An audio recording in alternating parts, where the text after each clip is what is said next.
Hello friends, Radhe Radhe. कैसे हैं आप सब।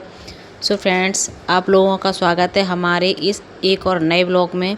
गाइस, आज मैं आपको दिखाने वाली हूँ कि मैं एक ट्रिक के साथ में अपने पर्दों को धोती हूँ, जिससे हमारे पर्दों की ना ये गोल गोल होती है जो रोल डालते हैं वो कभी टूटते नहीं। वरना जब सबसे पहले मैं अपने पर्दे लेके आई थी तो मुझे इस बात की जानकारी नहीं थी, तो मैं ऐसे ही अपने पर्दे को वॉशिंग मशीन में डाल देती थी, जिससे वो बार बार खट खट की आवाज़ भी करती थी वॉशिंग मशीन, और उनके वो टोर भी देती थी। तो फिर मैंने ऐसे एक बार जुगाड़ देखा था यूट्यूब पर, जब से फिर मैं समझ गई कि मुझे क्या करना है। तो गैस मैं इनको एक कपड़े से धागे से बांध देती हूँ, इससे हमारे कभी भी नहीं टूटे। अब इनको लिए करीबन करीबन मुझे हो चुके हैं 13-14 साल हो चुके हैं आराम से, और अभी तक जैसे थे वैसे ही बने हैं। हाँ, थोड़ा बहुत जंग लग गया है क्योंकि ऊपर इन पर बोनस वगैरह नहीं होती है, लेकिन अदरवाइज पूरे पर्दे एकदम न्यू ब्रांड से रखे हैं और कहीं से टूटे फटे नहीं है। बढ़िया पर्दे रखे हैं अभी तक हमारे। तो इस ट्रिक के साथ अगर आप भी पर्दे धोते हो तो आपके पर्दे के जो गोला छल्ला होते हैं ना, वो कभी भी नहीं टूटेंगे। तो आप भी ऐसे धो सकते हैं। तो गाइस, सुबह में आज लेट नाई थी और ये हमारे गाड़ी वाले भैया आ गए 4 बार। अभी तक इन्होंने हमारी गाड़ी संवार दी है, लेकिन गाड़ी ऑटोमेटिक जो होती है ना, स्टार्ट नहीं हो रही है। उसमें कम से कम 2-4 लोग लगते हैं जब जाके स्टार्ट होती है।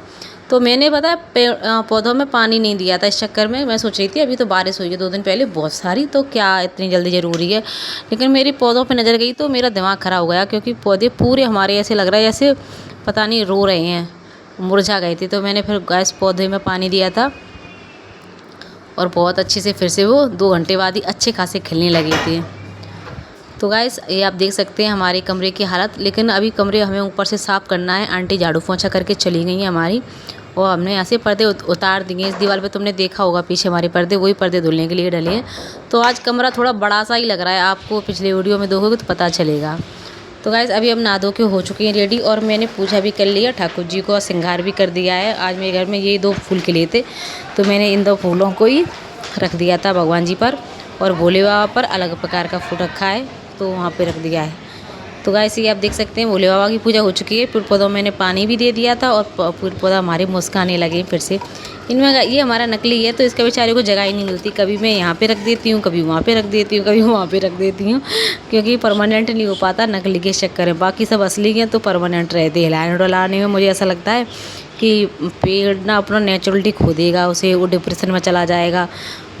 उसकी जगह चेंज करेंगे तो वो नकली है, तो ऐसे ही होता है। तो ठाकुर जी पर मैं क्या ना भूल गई थी उनका तुलसी माँ का दल रखना, तो मैंने कहा मेरे ठाकुर जी ने तो भोग ही नहीं आज ग्रहण किया होगा।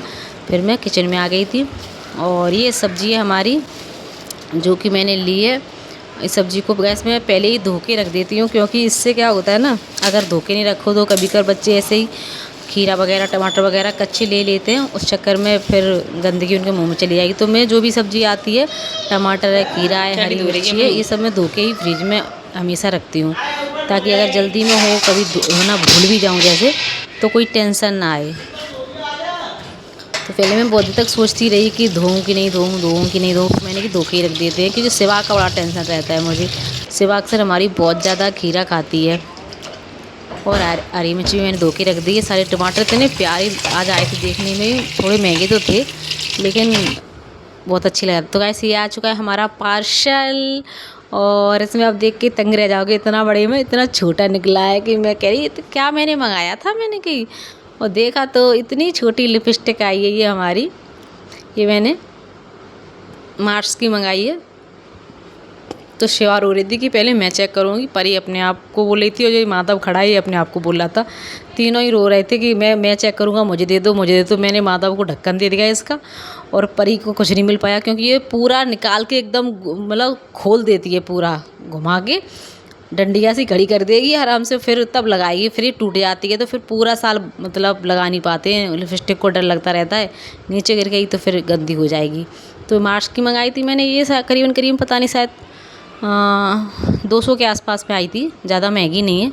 अगर आप ऑफलाइन लोगे तो शायद थोड़ी सी महंगी आपको पड़ जाएगी। इसमें नकली असली का भी गाइस बहुत ज़्यादा खेल चलता रहता है। मैं एक लेके आई थी मार्स की, तो वो नकली थी शायद में, क्योंकि उसको लगाते लगाते ही उसका जो लिखा हुआ था वो मिट गया था। तो उसकी वही पहचान है, वो मिट जाता है। अगर असली होगी तो नहीं मिटेगा। वैसे भी जब लगा के ट्राई करी ना तो इसको अलग ही मतलब थोड़ा अच्छा लग रहा, तो एकदम लगाई तो थोड़ी सी ऐसी लगी कि मक्खन जैसी है, और थोड़ी देर बाद ही एकदम अच्छी सी ड्राई है गई। ओठ बिल्कुल भी ऐसा नहीं लग रहा कि बात करिए में दिक्कत आ रही है। नेक्स्ट गाइस हमें ऐसी प्रॉब्लम आती है कि अगर लिपस्टिक हल्की सी गीली सी ओठन पे, तो जब तक हम भाई साफ़ नहीं कर लेंगे ना तब तक हम बात ना कर सकती। हमें ऐसा लगाता है कि पता नहीं क्या आएगा, हमारे ओठन में भारी लगाते हैं। ऐसे काजल लगा लेंगे तब भी हमें आँख भारी लग देंगे, और लिपस्टिक लगा लेंगे तब भी हमें ओठ भारी लगेंगे और चिपचिपे ऐसे लगतेंगे। तो गाइस ये शाम का समय है 5:30 पौने 6 का। हाँ, तो मैंने सोचा थोड़ा सा एक्सरसाइज कर लेती हूँ। और मैं तो यही कहूँगी भाई कि हर महिला को, हर गृहिणी को यह एक्सरसाइज प्लस योगा का बेस्ट कॉम्बिनेशन करना ही चाहिए। इस वाले योगासन को गाइस इसे बोलते हैं हम उल्टा नौकासन। इसमें आपका अगर शोल्डर में आपको पेन रहता है, जकड़न रहती है, तो उसके लिए तो मुझे शोल्डर में हल्का सा पेन हो रहा था, तो मैंने सोचा शोल्डर को पहले टारगेट करूँगी। और बैक पेन तो हमारा जैसे परमानेंट है, क्योंकि गिर गई थी, वही सी सेक्शन डिलीवरी हुआ है, तो ये अक्सर हमको परेशान करता ही है। तो इसको तो मैं सबसे पहले टारगेट करती हूँ, क्योंकि मुझे टैबलेट खाना बिल्कुल भी पसंद नहीं है, दवाई लेना तो बिल्कुल भी नहीं। तो इसीलिए मैं एक्सरसाइज का, योगासन का ही सहारा लेती हूँ। तो ऐसे इस योगासन को करने के बाद मेरा फेवरेट भुजंगासन आ जाता है, यानी कोबरा पोज। इसको करने से गाइस बहुत अच्छे से रिलीफ मिलता है बैक में। जब हम करते हैं ना तब तो ऐसा लगता है कि मुझसे नहीं हो रहा है, क्योंकि हड्डियाँ काफ़ी ज़्यादा जकड़ी हुई होती हैं। लेकिन जैसे ही आप 30 से 40 सेकंड भी इसको अगर देते हो अच्छे से बेड पर, खाना खाने के कम से कम 3 से 4 घंटे बाद ही करना है, इस बात का ध्यान रखना है। आप कोई भी योगासन कर रहे हो 3 से 4 घंटे होने ही चाहिए। ओनली आप वज्रासन कर सकते हो खाना खाने के तुरंत बाद, ठीक है। तो गाइस ये हम कर रहे हैं चाइल्ड पोज, ठीक है। इससे हमारे शोल्डर में भी थोड़ा सा रिलैक्स मिलता है और गुड हार्मोन्स रिलीज होते हैं। तो चाइल्ड पोज प्लस भुजंगासन बहुत बेस्ट एंड बेस्ट है, और मुझे अच्छा लगता है। पर्सनली बताऊं तो मुझे बड़ा ही आराम मिलता है, मुझे बैक में और सर्वाइकल में, शोल्डर में, नेक में। तो इसीलिए मैं सभी महिलाओं से बोलूँगी हर महिलाओं को यह योगासन ज़रूर करना चाहिए। और पेट की चर्बी इसमें बहुत खिंचती है। अगर लगातार आप 550 बार कर लोगे ना, पहले दिन 50 से 60 बार ले जाओगे खींच के, तो आपको गारंटी से पता चल जाएगा कि पेट पर भी अच्छा खासा असर दिखाता है ये योगासन। लेकिन 50 बार हो नहीं पाता है, सच बताऊँ मुझसे तो नहीं होता है। तो एक ऐसे ये जो मैं कर रही हूँ, ये है हमारे थाइस फैट के लिए, हिप फैट के लिए, एंड हमारे बैक पेन के लिए। जितना पैर आपका ऊंचा जा रहा है उतना आप कोशिश करें तो बहुत अच्छे से आपका बैक का पेन अब में आपको रिलीफ मिलेगा, ठीक है। तो गाइस जो हमारा नेक्स्ट एक्सरसाइज है प्लस योगासन, कुछ भी आप मान लो जो आपको अच्छा लग रहा है, तो इसमें आपका बहुत अच्छे से पेट की चर्बी जाएगी एंड आपकी लोअर वेट बॉडी पर जितना भी फैट है वो जाएगा, ठीक है। तो गाइस अगर आपको हमारा वीडियो ज़रा भी पसंद आता है या ब्लॉग पसंद आता है तो प्लीज़ चैनल को सब्सक्राइब ज़रूर करें, हमें सपोर्ट करें ताकि हम आगे बढ़ सकें और हम आपको अच्छी जानकारियाँ दे सकें। अभी तक तो हमने अपनी जानकारी देना चालू भी नहीं किया है। मुझे जो भी नुस्खे आते हैं वेट लॉस के, तो मैं आप लोगों के साथ शेयर करूँगी ज़रूर, इससे पहले कि हमारा ये अच्छी वीडियो निकल जाए। तो आपको हमारा, हाँ अभी दे रही हूँ वीडियो, और चैनल को सब्सक्राइब करना है। Okay, bye bye.